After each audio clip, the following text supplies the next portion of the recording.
বেলায় গোস্বামী তার আগমনী গান হঠাৎ থামিয়ে বলেছিল, শুক্লারামে শুধু অন্তরাটুকু শুনে যাবে।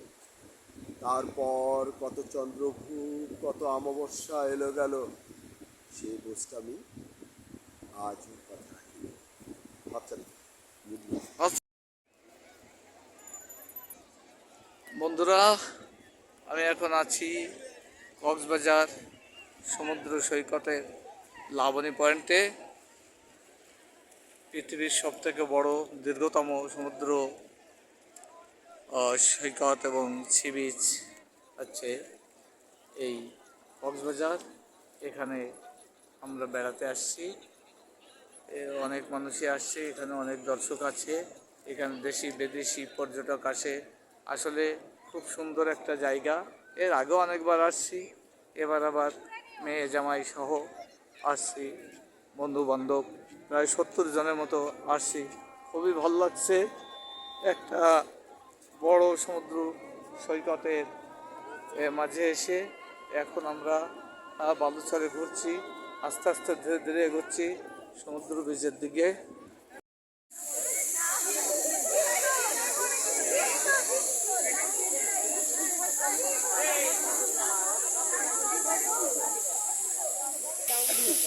আমরা এখন হিমছড়ি পাহাড়ে আছি, পাহাড়ের ঝর্নার পাশে। বেনাপোল থেকে আমরা যারা আসছি, এই রাত হয়ে গেছে, তারপরেও আমাদের শখ মেটেনি। আমরা সবাই পরিবার পরিজন নিয়ে এখন হিমছড়ি ঝর্নার পাশে দাঁড়িয়ে আছি। অনেক মানুষ, শুধু আমরা বাদেও অন্যান্য পর্যটক আছে দেশের প্রত্যন্ত অঞ্চল থেকে। আপনারা সবাই আসবেন, আপনাদের সবাই আমন্ত্রণ রইল। খুব ভালো জায়গা, মনোযোগ সহকারে আপনারা এখানে এসে এগুলো উপভোগ করবেন, দেখবেন। আমরা খুব ভালো আছি। এই যে স্বপন ব্যানার্জিও আছে আমাদের সামনে, স্বপন ব্যানার্জির বউ, ছেলে সবাই এখানে আছে, আরও অন্যান্য দর্শকও আছে। আমরা এই যে সাজুদুর ভাই ফ্যামিলি আছে, আমরা সবাই এখন হিমছড়ি ঝর্নার পাশে দাঁড়িয়ে আছি। সবাই আমন্ত্রণ রইল।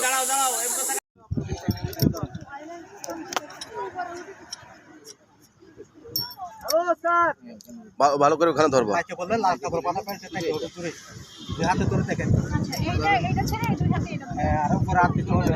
সেটা এখন না, যখন নামাবে, নামানোর সময় যখন মাইকে বলবে, মাইকে বলবে উপরে পেছনের উপরটা উঠায় নাও। পেছনে, হ্যাঁ পেছনে একটু উপরে উঠায় নাও। হ্যাঁ হ্যাঁ,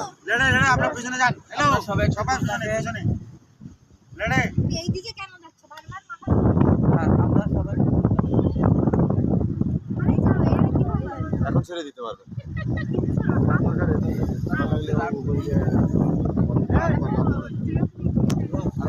আবার আসা যাবে।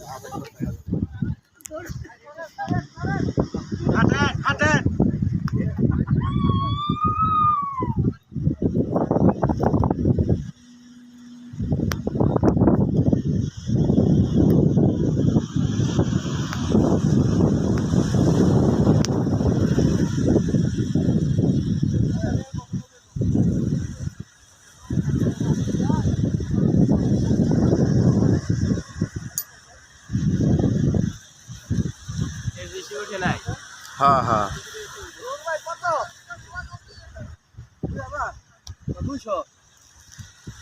কই বেশি তো উপরে ওঠে নাই।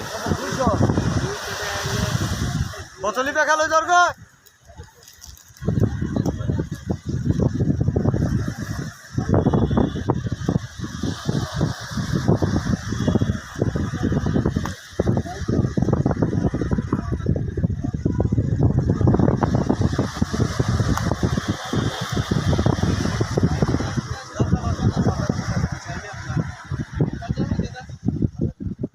মান্ডারি দিয়ে হয়তো মাছ অন্য পারবে হয়তো।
ওকে, হাত ছাড়ুন, হাত ছাড়ুন, হাত ছাড়ুন।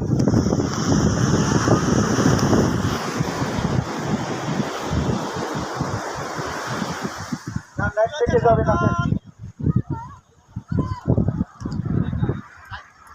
হ্যালো, হ্যালো, রশিদ থেকে ভাই, দিকে চলে আসেন। সবাই উপরে চলে আসেন, সবাই উপরে চলে আসেন।